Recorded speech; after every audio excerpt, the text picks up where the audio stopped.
What's going on, everybody? It's Freddie Prinze Jr. Welcome back to Wrestling with Freddie. Thanks for all the episodes you've listened to so far, and thanks for tuning in to this week's episode, which is Searching for a Hardy, or Looking for Jeff. This was when I was given the Jeff Hardy assignment by Michael Hayes, which was make Jeff a champion. This is going to be his one and only chance, or so he thought at the time. So we're going to get deep into that. I'm sure there'll be a couple side quests as well at some point. So let's start the show. Welcome to Wrestling with Freddie. Now stepping up to the mic, the host of Wrestling with Freddie, Freddie Prinze Jr. If you look up on YouTube or any better wrestling historian than me, there's a lot of them out there. But this is the time when Jeff Hardy became the world's heavyweight champion for the very first time. And I was given the task of accomplishing this, which most people thought was impossible and crazy. That's the cool part that I'll take credit for. But as far as the storytelling and the creativity behind it, that was a group of people that I would love to get credit to. And like I said, I'm sure there'll be some side quests. I'd been writing for a little while. I had done an Undertaker promo that Undertaker said he didn't change a single word to. And to my knowledge, at least from what they said, I don't believe that had happened in a very, very long time. And so I started getting bigger guys. I started getting Kane and some other top talent there, people that Vince is very particular with as far as certain words they can say. Kane wouldn't say destroy. He says obliterate, things of that nature. I get the Hardy story and I know about a lot of what's going on. And just so you guys know where we're at timeline wise, Jeff was beefing with MVP, and Jeff's he had this an Airstream trailer on the Hardy property, and it burned down, and Jeff's dog passed away. And they were all wondering if they could bring that up. And Jeff was like, yeah, if you have to, you can. And MVP really respected Jeff, and Jeff knew that. So MVP talks about his reckless and wild behavior, and it even, getting your little dog killed. And Jeff cracks, and they have this fight. And so this is just after that. Jeff had a lot of positive energy behind him, and MVP had gotten a lot of mean, nasty heat off of Jeff. And Michael calls me into his office, and he says in his pure sexy voice, all right, here's what we're going to do. I need you to come up with a way, and we're going to get the belt on Jeff. Don't call it a belt. We're going to get it on him. And so I'm sitting there yeah, okay, no problem. I don't know about Jeff's history. I didn't know about a dirt sheet until a couple of years ago. And I'm 45. My dad was in this business and died violently, and he was in the tabloids a lot. So maybe I avoid that on a pre-programmed subconscious level. And that's why I always kind of look the other direction, because it felt like gossip, maybe. I don't know. I've never self-analyzed that decision. I get into it with this guy, Chris DeJoseph. We called him DJ. And he's laughing. He's like, it's never going to happen. And I'm like, what do you mean it's never going to happen? And he starts breaking down a lot of Jeff's issues in the past of rejecting rehab, having drug issues, things like that. And those were perceived speed bumps, or in this case, a brick wall to get through. But for me, I connected hard with it, which I'll tell you about in a minute. In the episode, we're going to talk about serious stuff in this episode. It won't be all jokes. But I connected hard with it, and I saw opportunity. So my father was a stand-up comic in the 70s, for those who may just be tuning in. I broke this down for you in the very beginning, I think. And he was a big time deal, man. Richard Pryor discovered him. My dad had the #1 show in the country in 1975 or 74, something like that. Drugs were a big part of his life in the 70s, and tore my entire family apart because of it. And on January 27th, 1976, he put a gun to his head, and he had about 6 Quaaludes in his system, and pulled the trigger, and he died. And it just wrecked my family. And so I had a lifetime of experience with drugs, why people do them. I'd gone through the anger of that you have as a young man, not having a father. I'd gone through the part of my life where if you even did drugs, you weren't in my circle of friends, straight up. Like you were just ostracized. And then as I got older, I started to have more understanding, and the more knowledge I got of what addicts go through, it gave me a much clearer perspective. It's a way of self-medicating. It's your brain knows it needs something. It just doesn't know what. And that's the easiest and unfortunately worst thing you could turn to. A lot of times they say, the addict isn't taking the drug. The drug is taking the drug. This isn't just me telling you this. This is doctors of all, from medical doctors to psychiatrists to everyone in between. And I've just taken knowledge from all of them. So I definitely had a sensitivity toward the addict, toward drug users, but still understood at a certain point, you got to stand on your own 2 damn feet and get your life together, or you can end up like my pops and rip a family apart. So this was the approach that I took toward the promos and the storyline that we were going to do while Edge was champion with Vicky Guerrero, and Jeff was going to have to climb this ladder. And instead of shying away from it and running away from it, I leaned heavy into it. And I almost made Jeff, I made him a babyface using drugs as the means to do it without, I feel to this day, without making drugs look cool.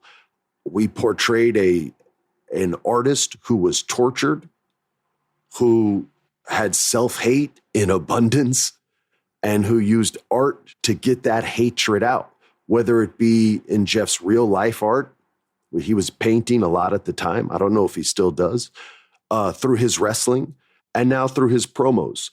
And the first one I wrote him, he changed one word, and he inserted the word imagination, which was something Jeff came up with. And that word inspired every promo I wrote for him all the way to the championship. And I wrote every single one of those. And again, they're all on YouTube. You can check them out.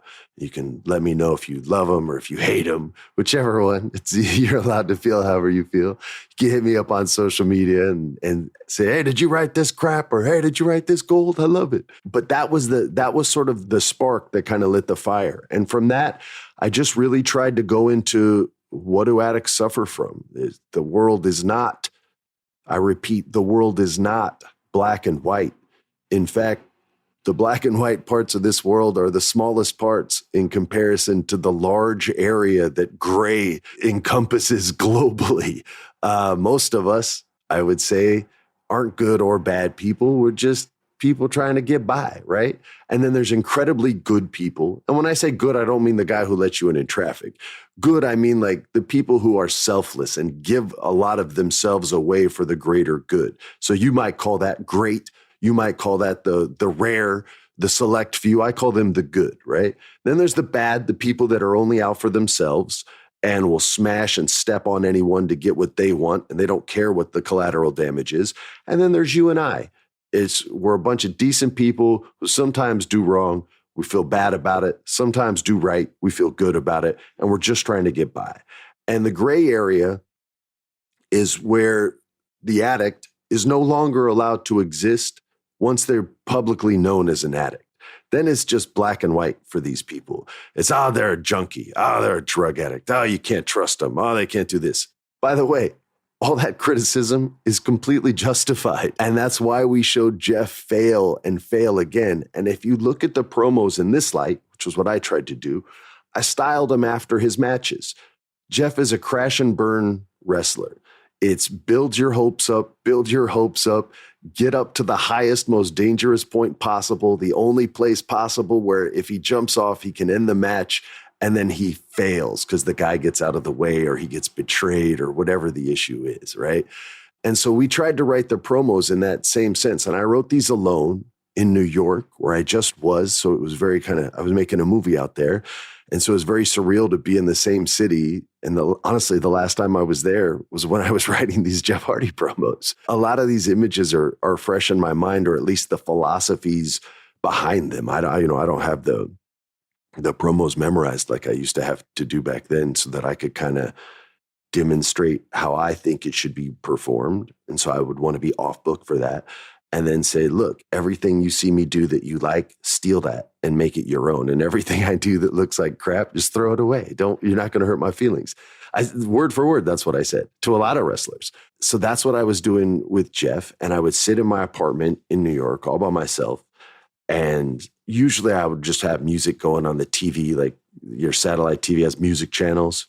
You don't use these anymore because it's 2021.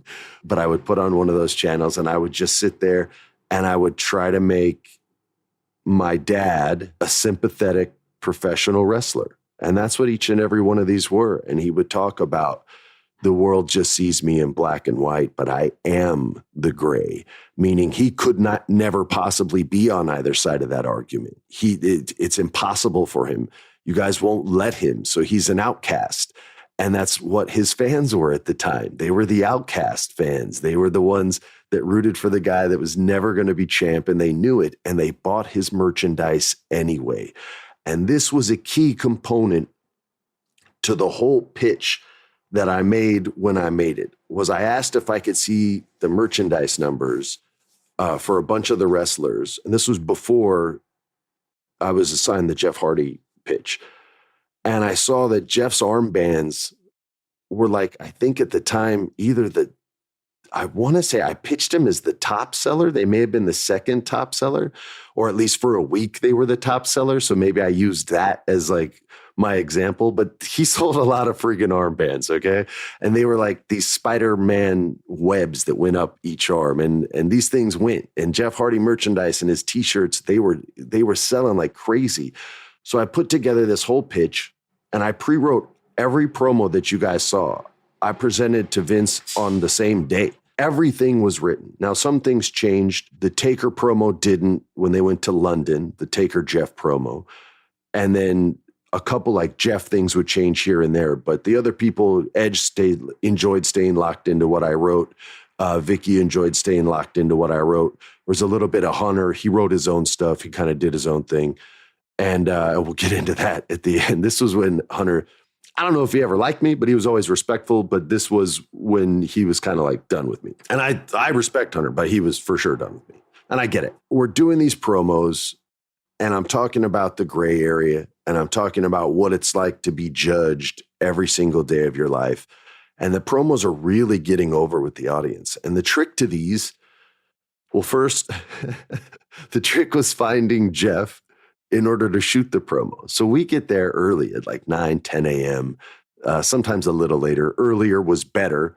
Most people hated it, but the earlier we got there, granted the production meeting was longer, but I had more time to email people what I needed to email, which gave them more time to learn their stuff or at least understand the philosophy, and it benefited everyone.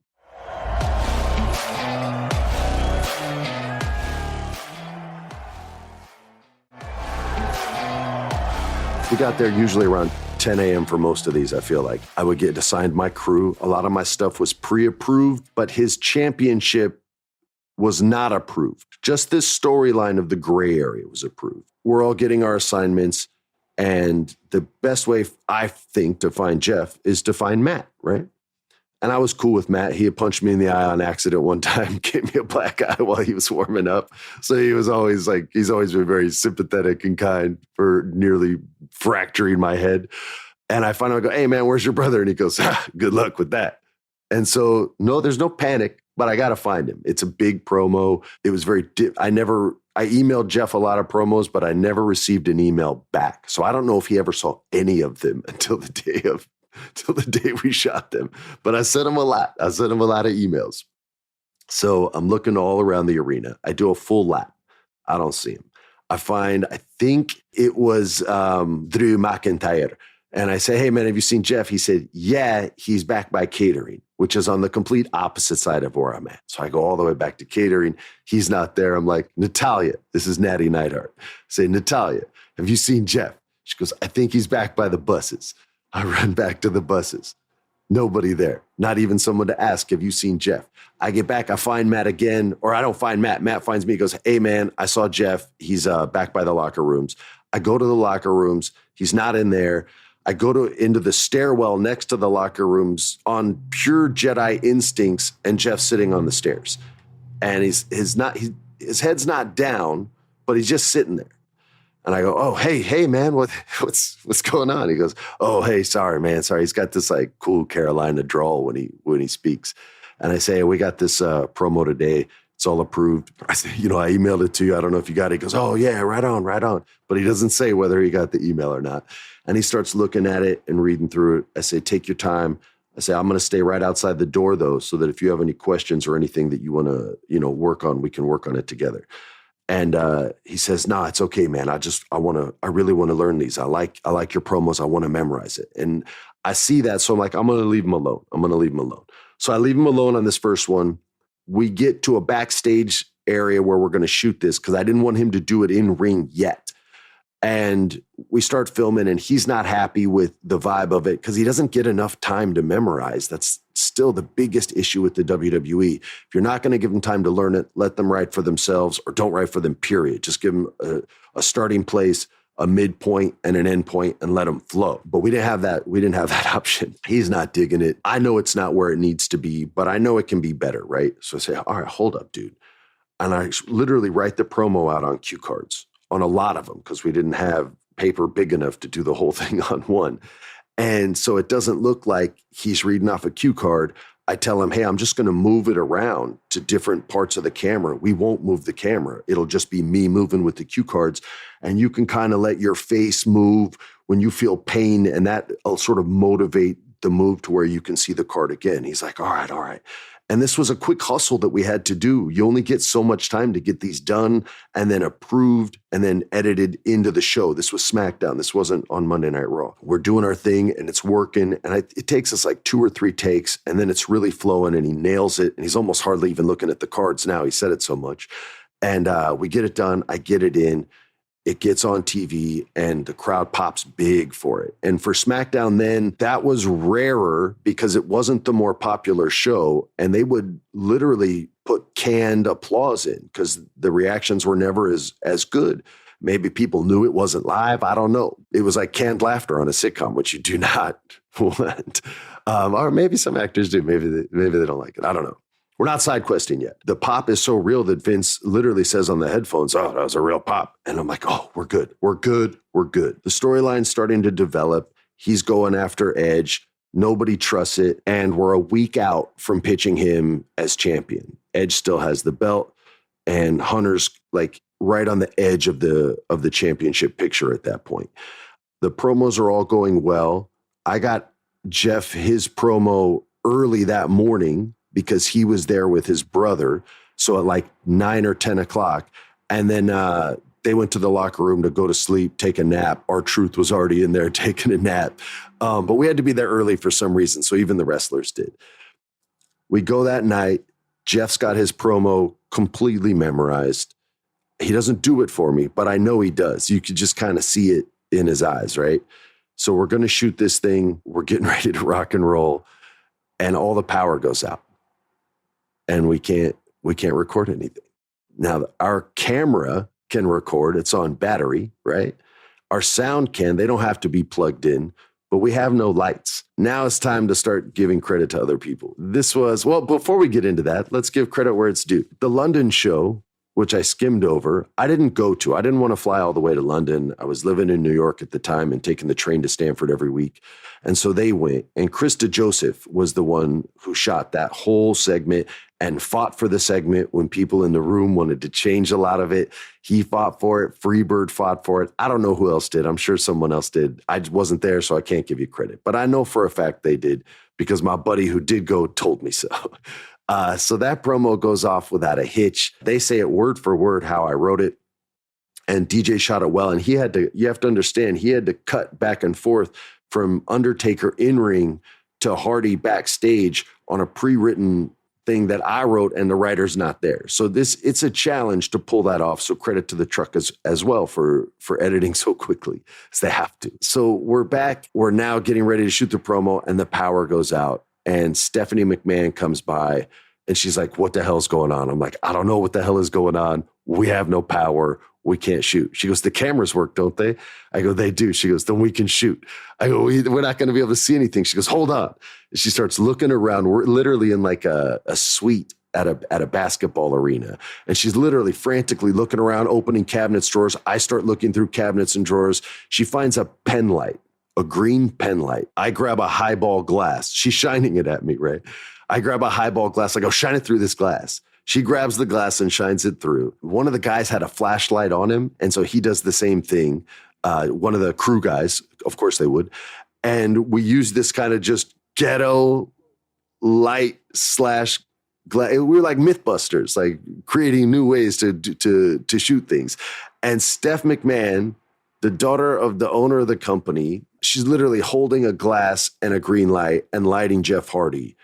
And so is one of the other crew guys. And I'm holding cue cards. That's where the flashlight came from. He gave it to me. And I'm holding it on the cue cards so Jeff can read the cue cards, even though he's locked in. But we need to be there. It helped him. So we shoot this whole thing. And Vince friggin' loves it. And I'm looking at Stephanie. And we didn't see eye to eye on a lot of stuff. But this is where she really earned my respect, because she was willing to get her hands dirty. And there was no way we were going to fail. It just wasn't an option. And I'm sitting there going like, we're screwed. What can I do? I gotta find a generator or wait for the power to come on. She came in and there's no wait. No, we're not waiting. We're going to get this. We're not going to get screwed. And if the power comes back on, we'll shoot it again. But we're getting this, and we're getting it now. Not only do we get it, it looked way cooler than it would have looked if we had full power. Maybe not to you, but in the moment and the adrenaline that's going on these shows, it's a big deal. And they put a lot on the line. It's their families. It's not just their company. It's their family's name that's on the line every week. I know a lot of, fans will say, well, they don't seem to worry about that too much, the way they book things. I get that. I get that. And there's a lot of stuff in the WWE that I can't stand. All right. I loved Karrion Kross. When they brought him up to the main roster, I literally was like, he's done. And that's it. And then they released him. So I'm with you. I get it. I love Bray Wyatt too. I'm with you, but they do take pride in their name, and they do take pride in their company. And this is just an example that's not on a gossip column somewhere, where I can legit tell you homegirl rolled up her sleeves, dug a foxhole, got a gun, figuratively, took post, and was not letting anybody get over that line. Like, it was, I loved her for that. I literally loved her for that. And it helped us accomplish the story that we were trying to accomplish. So we're kicking butt with the promos. I'm in your, by the way, you guys, I was in New York. It's the first time I've been in New York since I worked for WWE. I was making this, we're on a side quest, we're making this movie. This is how crazy Manhattan was. I literally moved to Brooklyn halfway through. So the first 5 days I'm there, there's this homeless dude outside that either was massively hooked on drugs or straight up had spina bifida, like the way he was walking. Like, I was worried about this guy every day. It would get real cold at night. There were some nice days, but at night it would get real cold. One night he's standing outside the apartment that they set me up in, to where you can't get in the apartment unless you step over. And this is kind of a sad story, but I'm looking at the guy. I'm like, man, he looks dead, right? So I climb over. I literally step over to the dude, tell the doorman. He's like, nah, man, he's out there every night. I come down the next morning, 9 hours later. They call it a forced call when you don't get 12 hours off. Everyone's like, you get 12 hours off, bro? Screw you. Not all the time. I come downstairs, and my driver was this nice Puerto Rican lady named Janetta, and she's crying. And I'm like, what's wrong? And she goes, when I got here, they took the poor man in the ambulance. He was dead. It was like messing with my head. I was talking to the hair and makeup people in a trailer that morning at work. I'm like, yo, it was like, Manhattan's so different. And it's like messing with me. And the producer heard, and he's like, dude, what? A dead body? I was like, yeah. He goes, you're going to Brooklyn. So I went to Brooklyn, and everyone had a smile on their face. Everyone had a beard. Not the girls. Y'all didn't have beards, but the guys had great beards. Everyone had dogs. They let me pet their dogs. I didn't steal any of their dogs, which was hard. People walk around with sushi and coffee with real sugar, because there's no artificial sweetener in Brooklyn. They don't allow it. And thank you, Brooklyn, because I was very, this LA boy was very unequipped for Manhattan this time around. So anyway, we get to the pay-per-view, and this is the match where we have pitched that Jeff Hardy's going to go over. Now, All the top dogs know this is where the story's going. Vince knows this. Kevin Dunn knows this.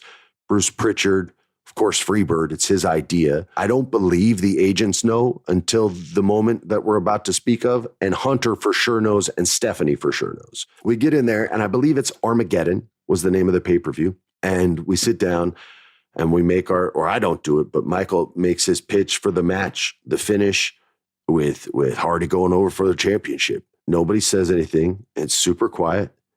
And Vince goes, anybody have any thoughts? And a couple of the agents speak up, and they're pro Jeff. He's been working hard.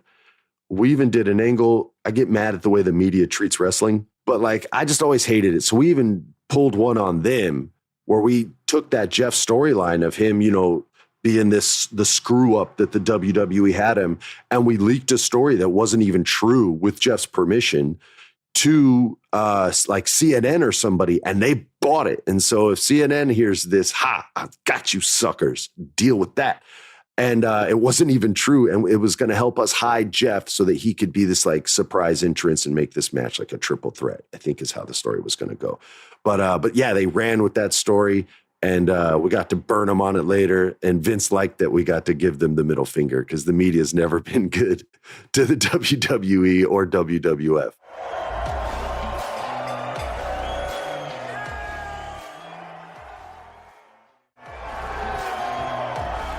I remember specifically Kevin Dunn did not want Jeff to be champion.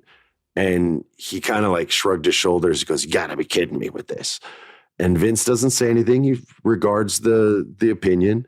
He hears some other agents speak up and they say good thing. I remember Arn Anderson said good things. Pritchard hasn't said anything yet. And then Hunter speaks up and goes, are we seriously, I'm going to do a Triple H impression. Are we seriously going to fucking trust this guy? And that was like a sniper bullet taking you out at the leg. An honest bullet, but a bullet just the same. I was nervous that someone might say it because they would be right. But I believed the story we were telling or were trying to tell was worth the risk. I genuinely did. I thought we were telling an honest, interesting wrestling story. And I don't think that's the easiest thing in the world to do. And I don't think you can just stick it on anyone. I think it has to fit the talent. And this story fit. And so I've been preparing the whole time. And Michael was going to let me take any more bullets for sure. Because he just wasn't. He brought these guys in, man. He fought for the Hardys more times than anyone in the company. And he knew the foundation we were standing on better than anyone. And I knew that's why he put it on me. Because I was smelling good to the boss at the time. I always smelled good to the boss. Thank you very much. And so I'm like, all right, this is gonna be my argument. And I know DJ will speak up, but Hunter, if he wants to smash on DJ, he can smash on him, and Vince can smash on anyone. But the only one who could really smash on me was Vince, because anybody else I could speak to on at least an equal playing field. Maybe not as far as wrestling knowledge, but as far as confidence and what I knew I brought to the table and the fact that I could walk away. So those are my only cards. So I start pitching why this is a good idea. And I'm telling this is an honest story. We've done nothing but tell the truth. I said, if he has a relapse, if he goes down again, you take the title off him. I said, you've taken it off him before for stuff like that on smaller belts. I said, we've taken it off other people in a day. I said, we can pull this off. I said, you got to, I'm giving him this passion plea. It's about 5 minutes long. And then Hunter starts shooting it down again. And I don't want it to be a fight. I don't want it to be an argument. I don't want to have enemies in the company, but I don't want this whole story that we built up to let the fans of Jeff Hardy down again. And it's my idea. There's some pride and there's some ego there that I believe is worthy of this brass ring, so to speak, right? So we're having our creative argument back and forth. Hunter starts challenging the merits of the story, but that's hard for him to do because I had this thing plotted out. So I got an answer for him at every stop. And then he brings up the reliability again. And I say, I'm kind of out of options. So I just hit him with, look, as unreliable as this dude has been, he's the number one selling merch guy that we have in the company. And I threw out his numbers from whatever week I saw it, right? I go, that's off those armbands and his t-shirts. I said, these fans believe in him more than any other wrestler in the company. And that includes you, which I shouldn't have said, but I did. I wanted Jeff to go over in this friggin' match. It gets kind of quiet. And I'm looking at Vince and I go, we came all this way. If we don't make him champ now, we're never going to do it. And if he screws up, it's on me. And Vince kind of sits there for a moment. And then he says, all right, everybody get out. And everybody means everybody except Bruce, Kevin, and Hunter, right? So that means I have to go. So I'm gone. Freebird's gone. DJ's gone.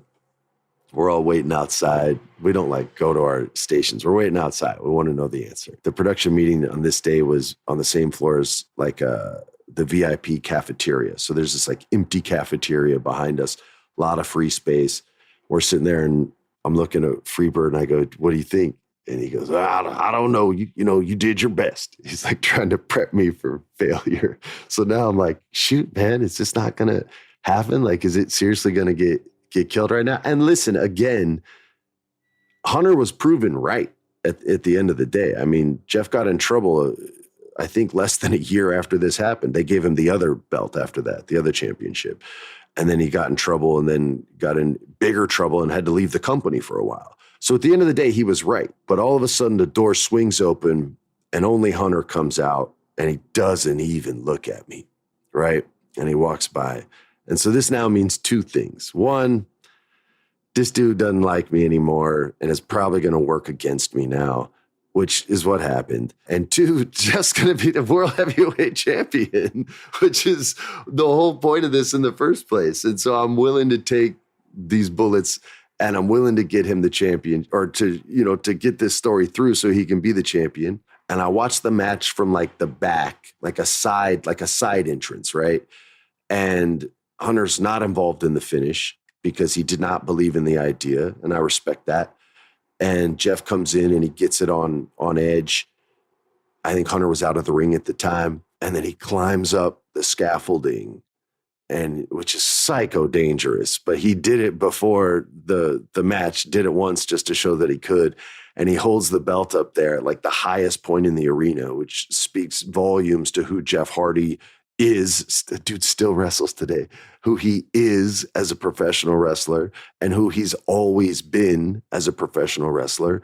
And we got that storyline through. And it was definitely, it wasn't the most proud of a story because I had another story that we'll talk about on another episode that I was more proud of, but it just didn't get as much love because it wasn't Jeff. And it was something that me and the talent manufactured as opposed to bringing real stuff out from my own life and the history that I had with my father and Jeff's trials and tribulations during that time as well, with consent and with permission, of course. But there's a smaller one that didn't last, but I have more pride in that. But it definitely, it gave me a lot of latitude, which you don't normally have as a writer there. After Jeff, to work with younger talent and to kind of spread my wings a little more. But it caused problems as well. They had a wrestler there. He looked like The Rock, not as big. And he could speak English, Arabic, Hebrew, and something else, man. And he and I had this cool kind of idea that we had worked out. And I remember this was maybe a couple weeks after the Jeff thing. And Hunter came up to me and he was like, hey, man, I'm working with him on something, so you don't need to work with him. And he didn't say stay away from him, but he's saying, hey, man, I want you around the guys that I like. And so that's when I was kind of that sucks, man. I was just trying to, do right by the company. And Jeff's sales went through the roof even more after that. And the storyline lasted pretty strong. We gave Jeff an in-ring one with Edge that went a little sideways because it was in-ring and not in a controlled environment.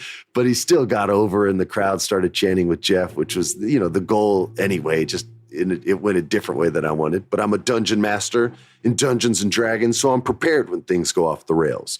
But yeah, man, it was a bittersweet moment in the company. And it was the first time I really started considering, is it worth it? There's so many egos here. I'm going to hurt someone's feelings every time they lose a match. It was true. I mean, I had dudes come up to me and say, hey, man, if I lose another match, I feel like they're going to let me go. I'm not trained to do anything else.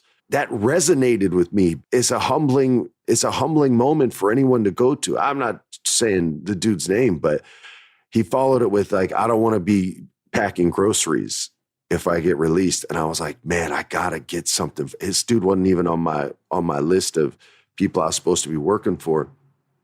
And I started writing for him and his valet, this, twisted, sick thing that might work on the WWE's version of ECW, which they still had at the time. I probably worked on it for, I think, 2 weeks, and they released him 10 days in. I didn't know. And I found out on the SmackDown, they shot ECW on the same day as SmackDown, on Tuesday back then, that they let Homeboy go. And I was just like, dang, he knew. He saw it coming. Show business in general is real cutthroat.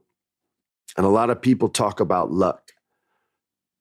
And I'm here to tell you, there's no such thing. There is being prepared for opportunities, and there is being unprepared for opportunities. The son of a gun in this group is the opportunity, because we never know when it's going to come. And far too many of us, far too often, are unprepared when those opportunities present themselves. So if you have a passion, you have to be ready, because you never, ever know when it's going to present itself. I'm telling you, when I was in acting class, you hear actors talk about, oh, I got an audition tomorrow. Oh, what time? I'm at 10. Oh, I got to be there early at 9. And then you hear that same actor say, hey, let's go drinking after class. Well, you know where my head's going. I didn't party until I made it, right? So in my head, I'm like, this dude ain't making his 9 a.m. meeting. But you know who is? Me. And those were the opportunities. I would bust my ass on a scene I wasn't even supposed to be in on. I'll even tell you a name, because Ryan knows I did it. It was Ryan Philippi. And I knew he wasn't going to make that meeting. And I showed up and they said, Ryan, and I walked straight in. And the assistant knew I wasn't Ryan. And I gave the read. And the director goes, that's a great job. I said, oh, thanks. And he goes, who are you? And I just like checked my shoes right away, right? Like eyes to the floor in shame. And the casting director knew the jig was up. And I look up, I go, yeah, I'm Freddie.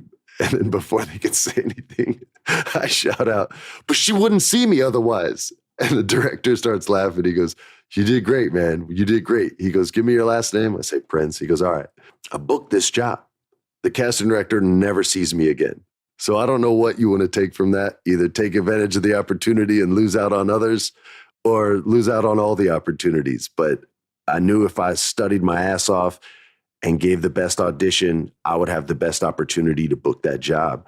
And I've seen wrestlers do it.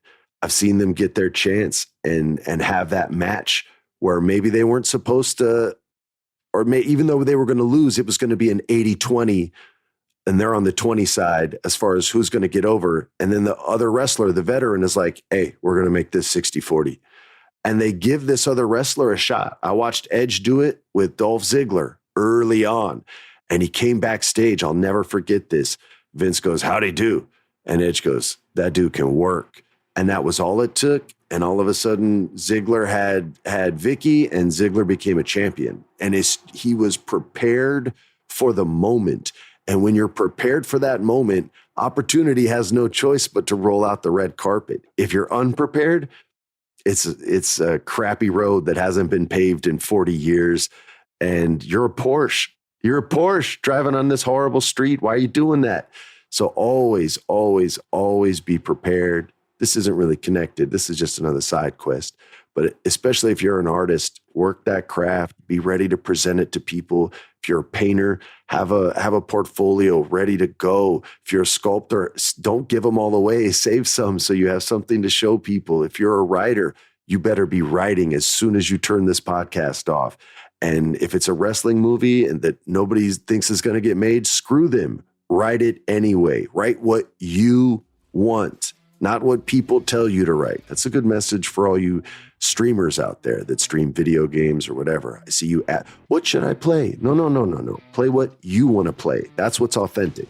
Anything else, You're going to burn out. Maybe that's why I didn't last in the wrestling business. I tried to write for everybody and I burned out. All right, you guys, thanks for tuning in. I'll see everybody next week with a brand new episode of Wrestling with Freddie. Peace. This has been a production of iHeart's My Cultura podcast network. For more podcasts from iHeartRadio, visit the iHeartRadio app, Apple Podcasts, or wherever you listen to your favorite shows.